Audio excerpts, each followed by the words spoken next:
Cordial saludos, compañeros. El día de hoy venimos a exponerles sobre la temática de los sensores de presión. Mi grupo está conformado por mi compañero Jaime Alejandro Ramírez García y mi persona, Jonathan David García Jaimes. Sin más que decir, demos inicio a esta exposición. Bueno, primero vamos a hablar sobre las generalidades. Entonces, ¿qué es la presión?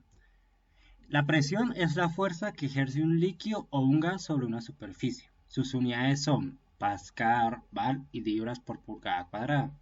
Ahora, ¿qué es un sensor de presión? Es un dispositivo que determina la presión real aplicada al sensor y convierte el dato o información en una señal de salida, generalmente una señal eléctrica. Ahora pasaremos a hablar sobre los principios de funcionamiento. Antes de mencionar los 4 que podemos observar en la diapositiva, vamos a hablar de algo que es muy importante. ¿Qué es el puente de Wheatstone? Es un método para medir resistencias bastante exacto. Acondiciona sensores de tipo resistivo. Convierte variaciones de resistencia en variaciones de voltaje. Ahora sí, piezoresistivos. Tiene una alta sensibilidad para fluidos. Consiste en una membrana principalmente de silicio con galgas extensométricas integradas que detectan la deformación derivada de la presión aplicada. Las galgas extensométricas se suelen configurar para formar un puente de Wheatstone. Esto para reducir la sensibilidad e incrementar la potencia de la salida. Debido al material, pueden utilizarse hasta presiones en torno a 1000 bares. Capacitivo, detección de materiales conductivos y no conductivos. Utilizan una cavidad de presión y una membrana para formar un condensador variable. La membrana se deforma cuando se aplica presión y la capacidad se reduce de manera proporcional. El cambio en la capacidad se puede medir eléctricamente y correlacionarse con la presión aplicada. Están limitados a presiones bajas hasta alrededor de 40 bares. Galgas extensométricas. Su resistencia varía con la fuerza aplicada teniendo un elemento de detección de presión al que se adhieren las galgas extensométricas metálicas. Puede ser una membrana o en el caso de ser galgas de lámina metálica se pueden utilizar un elemento de tipo tubular. Las principales ventajas de este tipo tubular monolítico son un aumento de la rigidez y la capacidad de medir presiones muy elevadas, hasta de 15.000 bares. La conexión eléctrica normalmente se establece a través de un puente de Wheatstone, que proporciona una buena amplificación de la señal y dando los resultados de medición precisos y constantes. Por último tenemos los resonantes. Miden los cambios en la frecuencia de resonancia en un mecanismo de detección para medir el esfuerzo provocado por la presión aplicada. Dependiendo del diseño de estos sensores, el elemento resonante puede estar expuesto al medio. En este caso, la frecuencia de resonancia de la densidad en algunos casos son sensibles a los impactos y a las vibraciones.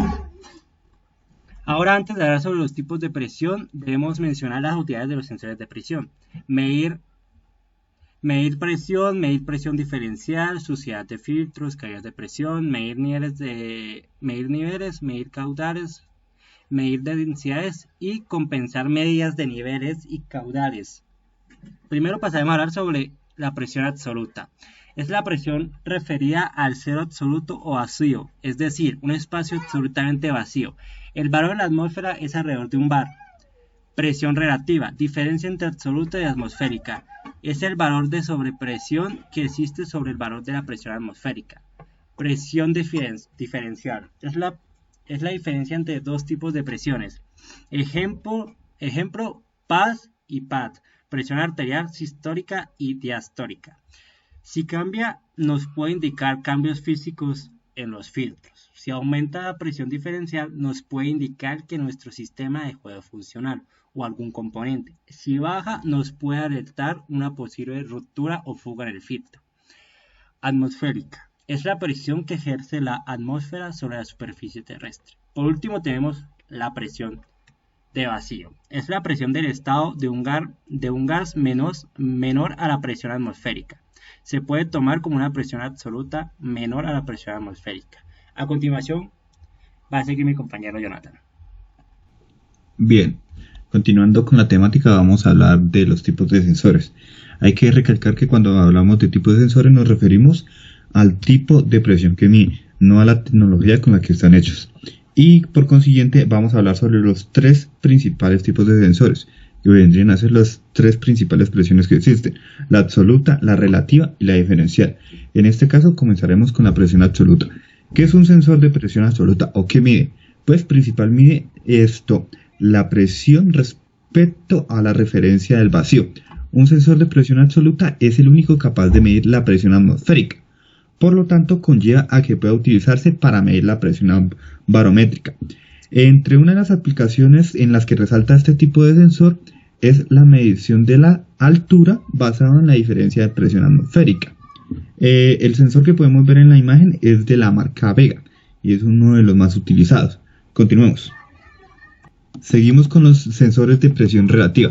El sensor de presión relativa se basa en medir la presión atmosférica ambiente y mide por lo tanto la diferencia entre la presión del proceso y la presión atmosférica. Un sensor de presión relativa es útil cuando se desea eliminar la influencia de la presión atmosférica en la medición, como por ejemplo cuando se utiliza un sensor de presión para medir la presión hidrostática de un líquido en un tanque para determinar su nivel.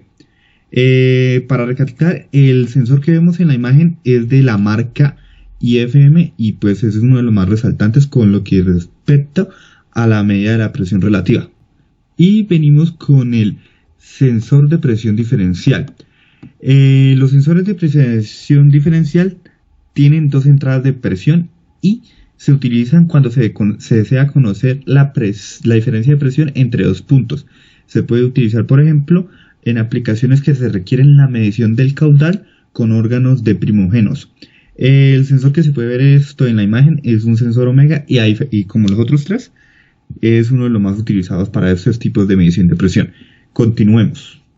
Llegamos a la parte de criterio de selección.